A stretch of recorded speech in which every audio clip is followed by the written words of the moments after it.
Hi everyone, if you're listening, this is the JLL Flex for Thought series. It's a sub-series of the JLL Perspectives podcast. I'm your host, Tashi Dorji, the head of Flex at JLL for Australasia, and really excited to bring you this series because we're going to be talking to a number of experts across a variety of disciplines, not just office. And we're going to unpack what the future of work in Flex looks like. So let's get started. I have to confess something to you. Oh, yeah? I've never listened to a podcast Really? in my life. I'm going to send you a few. Okay. They sound like good ideas to listen to, but I don't know. I love reading. Yeah. But I don't know about just that listening. So the best way for me to describe it is it's less, so it wouldn't be me like going, oh, if you like reading, let's listen to an audiobook, because you'd be like, oh no, I like the book. I do that. That doesn't work for me. It's almost like if there's someone, whether it's professional, personal, you've heard a few sound bites of, or you admire their work, or a book they've written, maybe it would be cool to hear some authentic, unfiltered 30, 40 minutes of them just, speaking their mind, or someone kind of like asking them a bunch of questions. And then podcasts are almost designed for, don't be sitting there quietly listening to it maybe, but it's when you're working out, going for a walk. It's almost like white noise. You know what I mean? So I'm hoping this is what this is to a bunch. Well, maybe this will spark my interest just that little bit more. Yeah. But I'd love to get into it. And there's something that I remember you talking about over a year ago now, even longer. And it was almost a response to how we think office buildings are being designed in response to hybrid work. And there was a term you used, elastic buildings. Like, do you remember using that term? It's really cool. I knew it would come back to haunt me. Yeah, please, can you explain that? Because as someone who's in Flex, it's the perfect word. Yeah. Well, I think, when you think about a building, everyone's very focused on what does it do day one? How do you deliver it? How does it work? But really, buildings have such a long lifetime that we've got to think about how do buildings continue to respond and change over the course of its life and then meet the needs of our customers throughout its life. So when I think about an elastic building, which we sort of talked about, is really around how can a customer within the building grow and shrink, but do that in a capital light and appropriate way. Because I think historically, we've done big leases, we'd give expansion rights, we'd give contraction rights, and a tenant hands back space, you rip out the fit out and you put back in a new fit out, and it's really quite wasteful. But thinking about, are there opportunities to have a core and flex solution, which means that the flex space is designed in a much more generic fashion, so that as one tenant potentially doesn't need that space anymore, another tenant can grow into it. And the changes to that fit out, for example, might be around colours and accents and soft furnishings. So not only do you have then the needs of your customers better met and faster, met in a much speedier way, you're also not throwing out, really amazing fit out. You're not destroying the planet. You're not being wasteful. So really thinking about how is this building going to go through its life cycle? And as we have new tenants, how are we going to continue to meet its needs? And I think if COVID has taught us nothing else, even though it's, we're 5 years in now, what we have to realise is that change is inevitable in our sector and it will keep going. We're maybe not quite there. We can't think that we're immune from the changes that will come. So how do we create that adaptability and then the right structures and approaches to make sure that we create a bit of longevity? I think it totally makes sense to me, because at the end of the day, you're also taking a bunch of friction points away, like obstacles for your customers, your tenants in the building, because you were talking about capital, you were talking about speed. And that's the big no-no a lot of the time when you're trying to keep someone within your building. It's like, if we do this, you're going to have to strip it out, refit it out, all that kind of thing. It's almost taking a lot of, well, not almost, actually taking a lot of principles out of why flex spaces and co-working spaces are so valuable and useful for buildings, because, the incubator effect that they can bring into an asset for those smaller customers to grow into bigger floors. It may seem counterintuitive, but you also want those bigger customers to flex into smaller spaces if they need to, because it's better for them to stay in your building than go somewhere else. Yeah. So I love the concept of an elastic building. And I find it really funny that buildings these days, when they get described, they're either personified or like to humanize the asset. They're very I saw one of your posts on LinkedIn about one of the new developments that you're working on, and you called it thoughtful design. Thoughtfully designed. That is so cool. So when you say, actually, even on that point, when you say it's thoughtfully designed, what do you reckon is a cool example of a design that is thoughtful? Yeah. Well, we did that release on Brightson Parks in Melbourne, which is one of our assets. I mean, I think one of the greatest things there is we've really looked at its location and its natural attributes around it. So it's not on Collins Street. It sits in the north. It's across the road from Flagstaff Gardens. But what we've curated there is an experience where we have a games room where people can come and grab a picnic rug, grab a frisbee, go and use the gardens to their full extent. So being really thoughtful around what's going to make the user experience better rather than using it and treating it as exactly the same as a building somewhere else in Melbourne. So making sure that we're really thinking about what do users in that building want and how can we respond to it. But even thinking about that space, and it, goes into what I think great building design is. When we did a refurbishment, we really thought about where else can people work. So rather than an office worker thinking their day starts when they get to their desk, can we make spaces throughout the common areas for free that you can use when you need? So we have in 485 the sort of meeting room pods that you can go in and use and take a private phone call. The foyer furniture is very much around spaces that you can plug in, spaces that you can work, as opposed to it just being a low-lying couch that you can sit in and wait for someone. So how do you make that a bit more? And I think more and more tenants want that. They want to know that on the busiest days upstairs, there's actually a couple of work points throughout the building if it is really busy. So I think thinking about where does the building sit, where does it sit within precinct, where does it sit within the market, and what do the tenants in those buildings or the tenants you're trying to attract to those buildings need, and thinking about how do you respond thoughtfully. It's the right move, because when I look at young professionals, Generation Z, and I don't even know what the new generation's called. What does my son say? He's just been born. Generation Beta, is that right? Really? I don't know. I remember joking. I'm a couple behind you, so I'm a bit out once it gets past. I remember because we've got a 15-year-old at home who already is like, what do you want, Tash? Now we've got Logan, who's a newborn. I think he's Generation Beta, because I was joking around. No, he's not an alpha, he's beta now. But speaking to a bunch of young professionals and even some experts who kind of specialize in that area, when it comes from a work perspective, being able to blend work and lifestyle for them is super imperative. Like, it's almost like I'm going to come in and do some work, but then not be in a cubicle style area. I'm then going to go have lunch and socialize. I'm then going to go to this event. I'm then going to come back. I'm going to go work out. I might want to shower or use an info trip and then go for an evening event. It's like spaces that can help facilitate that really work. Yeah. And from random tangent, from a behavioral psychologist perspective, because I've spoken to some experts in that field from a human angle, it's really difficult to facilitate that if you're plugged into one spot constantly. There's an element of being able to move around a lot that's really nice.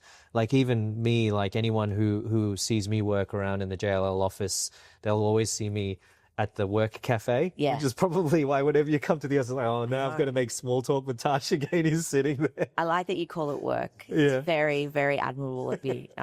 Exactly. And I think the science behind having that diversity of space. And I mean, what a massive change in the recognition of our workforce, that we do have neurodivergent people and everyone works differently and better. Yeah. I know for me, if I sit not in a sort of quiet zone, I get so easily distracted. Like I am like, that sounds like a much more interesting conversation than what I'm working on, and off I go.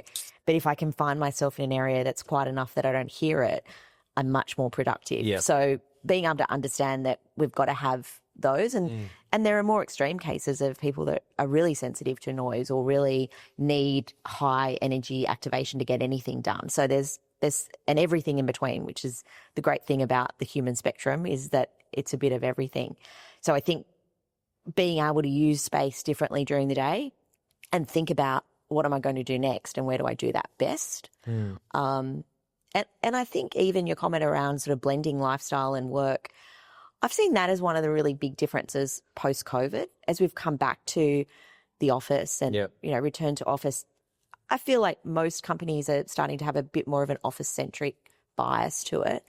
But I'd also say that pre-COVID, if you worked from home, that's what you did that day. And if you worked from the office, that's what you did that day. It was a bit more binary. You're either there or not. Yeah. Whereas here I'm really starting to see a lot more people think about, well, in the morning I work best, spending a little bit of time at home, clearing my emails, doing some exercise, and actually I won't come into the office until 10 or to 11.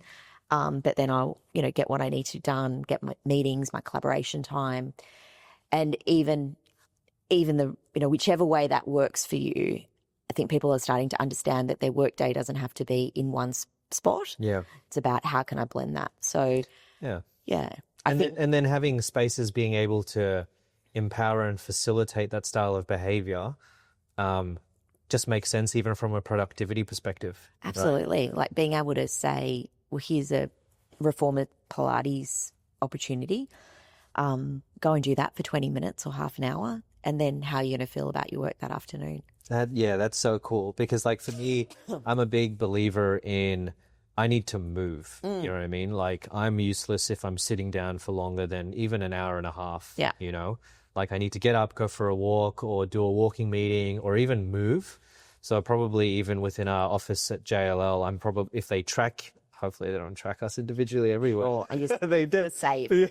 Yeah, they definitely track me. If anything, it's like, oh no, he's in the building. I work across all 3 floors. Yeah. I keep moving around. I really enjoy that. I was going to ask in terms of the different types of amenities that you're putting within your asset, right? Yeah. There's clearly a no one size fits all, aside from a few of the, okay, we must need a lounge area. Yeah. It'd be great to have a cafe. One size fits all approach that a lot of asset managers believe is a thing. You can't just put something in that necessarily will always make everyone happy. Yeah. It would be cool to have, something quite niche and bespoke for certain tenants. Is there anything that you've recently seen or looked at where you're like, okay, this would be really cool, but I know it's only going to cater for like 20% of the tenant building? Because your point to even just providing lots of different locations for people to kind of plug and play and work, that feels like a really cool amenity in itself, even though it's not a specific one. Yeah. But yeah, anything quirky?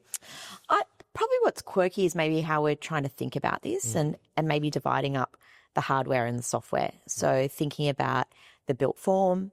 And this is especially important when we think about delivering a building in 2032, for example. That's a long way away. So how do we sort of future-proof that asset? That's such a scary question. Yeah. How do you even know what's going to happen in 2032? Well, I'm pleased to say I don't know what's going to happen because otherwise I would tell myself what the Powerball numbers are, but I don't know. But then thinking about how do we make the physical space as adaptive as possible? How do we make that interchangeable, multi-purpose, multifaceted? But then if you think about the software or the curation, how do we change those experiences as needs change? And that's lower investment, quick change outs, maybe what suits one person one day doesn't suit another person the next day. It can be something else. I think there's also some power in agency, being able to provide a framework, but then let the community kind of work out what works for them. Yeah. Loved a story years ago going to New York, and one of the buildings there was talking about what they've done is sort of put some of these experiences back in the hands of the customers. So there's a Mandarin speaking club on a Thursday, and there's a chess club on a Wednesday, and someone wanted to do a salsa dancing club, and everyone thought that would be a real bomb, and then it turned out to be oversubscribed and really great. But it also sort of allows that, if after 10 weeks the Mandarin speaking club sort of peters out a bit, you haven't made a massive investment in creating a Mandarin speaking club room. You've just used some space smartly.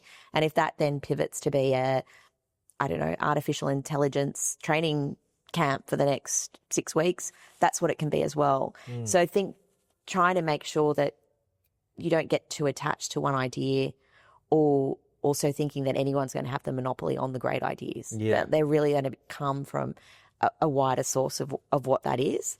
But I think amenities, definitely, we love lounges, we love the cafes, we love the activated spaces. And exactly as you say, thinking about how you can multi-purpose those. So a cafe that also has great seating, a resting area that's, the tables are at the right height that you can do some work or you can have an informal meeting. And I think also for us, amenities is also around the services that we provide. one of the services we've introduced recently is our eco concierge service, and that has caused so much engagement positively with so many of our tenant customers, because it is this sort of bespoke service for these customers to be able to understand wherever they are on their sustainability journey, what we can do to maybe help them, how do we unlock those resources. Because we have such a range of tenants in our portfolio. We have ones that are absolutely leading edge who, just need potentially help with executing something or helping, waste streams be communicated better, to smaller tenants that are perhaps, not as advanced on their journey, and being able to have, online resources, being able to have, really cool. personal So what's that services. interaction like? If I was a tenant and I use the eco concierge in one of your assets, is it almost like a quick health check, and they're like, oh, here are things that you can do to bring your carbon footprint down or improve your supply chain? Or so there's sort of forums with tenants, so a sort of broader forum, and then that individualization. Oh, cool. So if a tenant has a target, how can we help you get there? Here are some resources, here are some ideas. So it's and I think it's a real build, and as we think about reporting and increased reporting requirements, it seems like a good framework to think about how that can help support our I love it. Before commercial real estate, I don't know if you know this about me, but I was in rainforest protection for like 6-7 years. I did not know that. Yeah, we even did a documentary with Hugh Jackman, and we won an award at the Tribeca Film Festival. Wow. Yeah, because we it was, funnily enough, what we were talking about before we started shooting, why I changed my name to Tashi. Right. If you really want to know, ask me offline for anyone listening. But we were an Australian startup that went to Singapore to protect about 1 million hectares of rainforest in Aceh, Indonesia, because we did a deal with Governor Awande. Yeah. Because the whole point of that was prevent deforestation of certain hectares of rainforests, calculate how many carbon emissions you prevent from being released into the atmosphere, commercialize them into carbon credits, sell them to companies that unfortunately, couldn't afford the opportunity cost of changing the supply chain. So they were essentially, paying to pollute, but at least all of that money would go back into protecting those forests, like paying for the rangers and all that kind of stuff. So we won't go too much into that, because I know you're going to be speaking to Connor, and I don't want to steal his thunder because he'll be asking you all these questions. But I've got a soft spot for all of this stuff. Yeah. And we're always trying to figure out how can we ingrain sustainability even into flex and co-working, and not to go off on a random tangent, but before JLL, the co-working startup that I had, 2Space, was born from a love for sustainability, because it was turning restaurants into co-working spaces. So if they're already being rented out but only used in the evening, let's use them during the day. Yeah. Repurpose that space.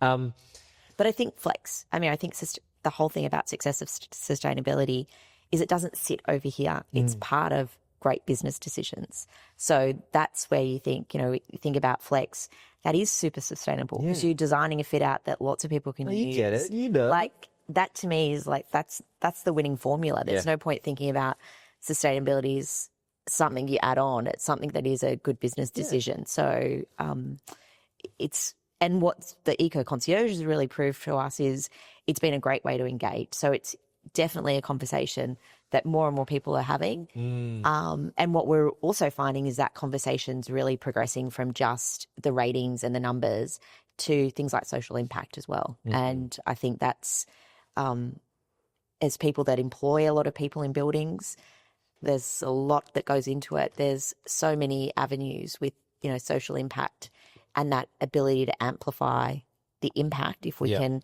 work as that collective. So work within our tenant partners, work within precincts, which is a really exciting thing as well. And if it means you get to have more conversations with your customer and build that relationship, it creates an element of stickiness. It's perfect. Yeah.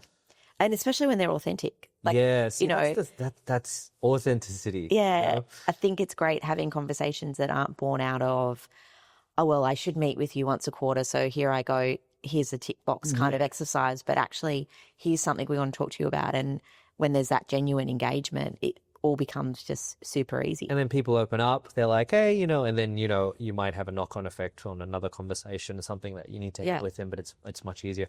You said you mentioned the word collective. Yeah. Another thing that you've said that stuck with me for a very long time, when you were describing almost like one of your perfect assets. Yeah. is the power of the collective. Do you remember speaking to that? That blew my mind when you spoke about that. I would love to talk about that. And feel free to shame me for butchering what I remember it to be. But I think it was, imagine an asset where all the tenants could like not be, I don't know what the word is, well, work together to a degree and not feel like they're competitors, you know? Well, I think when you look at a lot of buildings, there's some really natural complements that tenants sit together. You know, a lawyer, a banker, an accountant, some other professional services. And you don't need to think about that they're competing. I think there's a few things. There's a sort of collective of being able to make those introductions, of being able to form those, I don't know, CEO roundtables, being able to have those discussions at the right level that might lead to some great, you know, sort of business to business relationships. And I think that creates a different element of stickiness if you can really get those mixes working well. I think there's also the love of the collective when we think about our precincts. If we thought about it's NAIDOC week next week, if we had every small enterprise trying to undertake a NAIDOC activation, with all due respect to small businesses, they probably would all do a pretty average job. Yep. If we can collectively say, let us do the heavy lifting on NAIDOC, it's a really important reconciliation week for us. We really believe in it. We want to activate the precinct this way. We want to provide these. Then there's a real power in that collective of it being run really well, being able to execute it with some expertise, hopefully. So I think really being able to think about what can we do together. I love the power of collective. Years ago, I read a story of I didn't listen to a podcast because that's not what I do. I read something that, you know, a group of restaurants decided that collectively they would do things like supply of onions and garlic and carrots, and having one supplier do that was not ever going to set them apart. But it meant there was less waste. It meant it was cheaper for them. Meant supply chain was less wasted because it was just one truck delivering onions to 10 shops. But where they would compete is on what their offering is, what their unique sort of selling point is. And I think thinking about that, sometimes we put a competitive lens on too many things. Yeah. And if we think about actually what are the bits that we do need to act differently in versus actually when is there power in doing it a bit more together. That's really cool, because then you feel proud and you feel like you're part of something, right? Especially whether it's an asset or a precinct. And that comes down to not to, you know, commercialize that thought, because it shouldn't be. But even as a landlord, there's an element of loyalty that I think that will be born out of that. Yeah. Because again, it's a way to authentically engage, and those that want to, it sounds like the perfect kind of tenant mix to me if you can do things like that. Yeah. Is just spitballing random ideas now. It could be as crazy as, oh, hey, can everyone pitch in a certain amount of outgoings, like even if it's an extra buck or something, like half $1, so that it can fund a certain amount of NLA or space for not-for-profit or something within the building.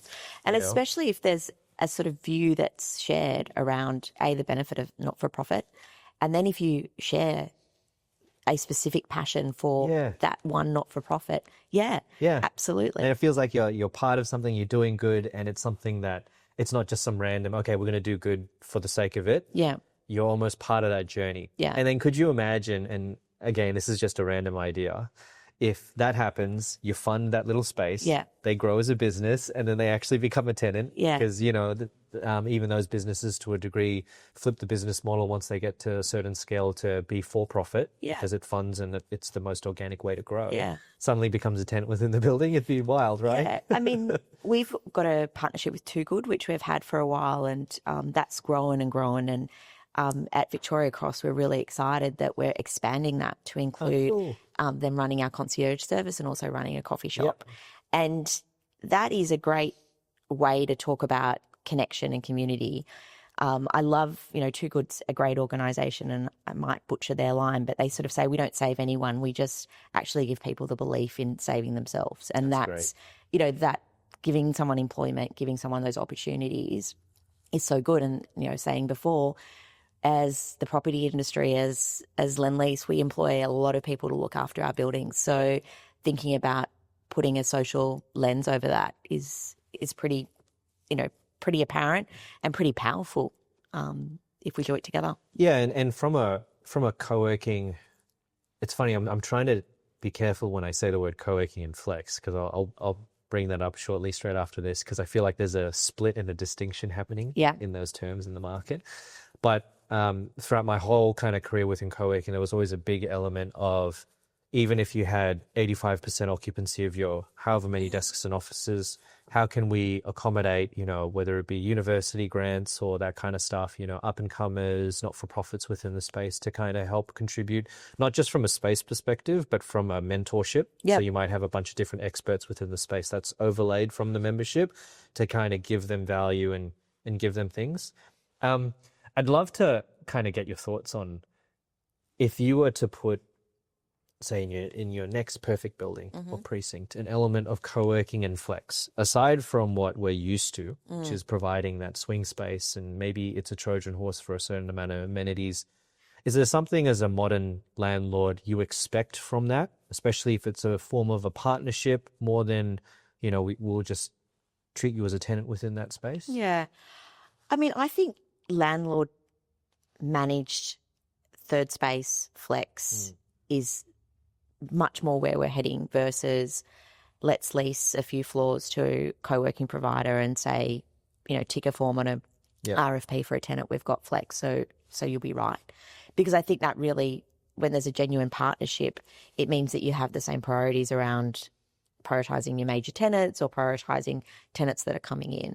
So I think it's an interesting distinction when you sort of think co-working can be sort of a discrete, separate maybe operation, but true flex and third space and amenity, I think, has to have some relationship with the owner, and a bit of skin in the game to make sure that we're all aligned on where that works.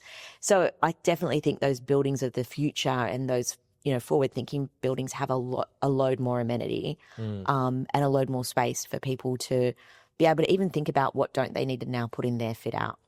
So is it a town hall space? Is it a meeting room? I mean, even is it a kitchen? Like, how much can you centralize that within a building to really think about what is then a sort of landlord-based building offer that is then paid for on use? So that variable charge as you need it, it means you might take less space upstairs, but I think that space becomes more valuable to the tenant. It's super useful, and it's a complement to the other space in the building that they can use and turn on and off as required. It's almost integrating into the DNA of the building, right? Yeah. So the distinction that I see, and it's not me forcing it, that the market's coming to their own terms. Co-working will always have a space within the industry because it's a great product offering, but it's more, hey, if you want to run a large-scale commercial business that's largely externally facing from the asset, so re-renting space to a bunch of businesses outside, so you can achieve a market rent and whatever, that's kind of co-working. Yeah. Flexes, to your point, I feel like it's more, okay, landlords really wanting to take more control over what it means for their tenants. There might be an element of slight third-party external outreach to help commercialize it, but it really is for the tenant community. And then if you wanted the perfect kind of amount of flex, or to what we were speaking to earlier, like drop in on modular spaces within the building, sometimes it's best not to just be in one area, even though operationally, ideally, it's in one space so that you can have a certain headcount looking after it. But you'd want like certain areas scattered throughout the asset in the perfect building. Take care of balcony space, rooftop, ground floor, swing space. So that's the direction I think it's really going in. Yeah. I think also when you look at like a super tall tower, and we're quite attached to a super tall tower, just to have all your flex space, say, in levels 1 and 2, when someone is maybe occupying level 50 or level 60, it's quite a different experience. Yeah. And so if that tenant on, in those upper levels want to experience some amenities, they want it to be more similar to what they're paying rent on. So they want it to be in their rise, potentially very close to their rise. So I think that's also important, to not think that, a tenant that's going to be attracted to the very top of a super tall tower is also going to be happy to swing for 6 months into level 1 space. It could be quite different. So how do you... Yeah, those changeover floors, I think if I got to get involved in a in a development today, I would almost fight for the changeover floor. Yeah. If I was going to do some stuff, and unfortunately, much of the time, and this is where you go down the co-working route, a co-working operator will be like, I want to be integrated on the ground floor, Yeah. the podium floors, more NLA, get more economies of scale because I need to make as much money as possible. But if you think about it, what's the best for the building? Changeover is floor. great. I definitely think it's part of the secret sauce because it brings everyone together. And then it's more tenant focused because part of the reason why third-party operators like to be on the ground floor is they get the street traffic. It's easier. It's externally facing. Even if they have a cafe, they get that walk-in traffic because they're trying to make more margin on it. But yeah, a changeover floor. Plus you get views up there. Yeah. Yeah, it's really cool. Yeah, well, in my previous life, I did work on a building where we did put that in a changeover floor in Melbourne. Yeah. It's a great success. Like, Beautiful. It's absolutely amazing. So it's got a coffee shop up there. The tenants love it. I think it's been really well executed. So Charlotte, you've walked through hundreds of buildings, surely, in your career, all over the world. Like you were even alluding to one in the US earlier. Yeah. Is there one that really stands out to you as like the coolest or? Oh, look, I think I've got a little bit of recency bias in my answer here, but I was lucky enough to do a bit of global study touring at the end of last year. I've got to say that the new fit out for Macquarie in New York City is really outstanding. It has it's in an older building, so there's some great adaptive reuse, bit of love of sustainability there, but also just very thoughtful, useful, usable. And you walk through an office space and you're like, I want to work here. Yeah. Not just because it's the Millionaire Factory, but actually the office space seemed really cool. Some really great outdoor green space. But again, rather than it just being nice to look at, it was super functional. Wi-Fi enabled, power, shading, thoughtfully like some blankets or throw rugs. So just in case you're on those shoulder seasons, you can still use it. That use of greenery really coming through. And I think, part of the success, it probably feels a bit more like home rather than like work. There's a great music room.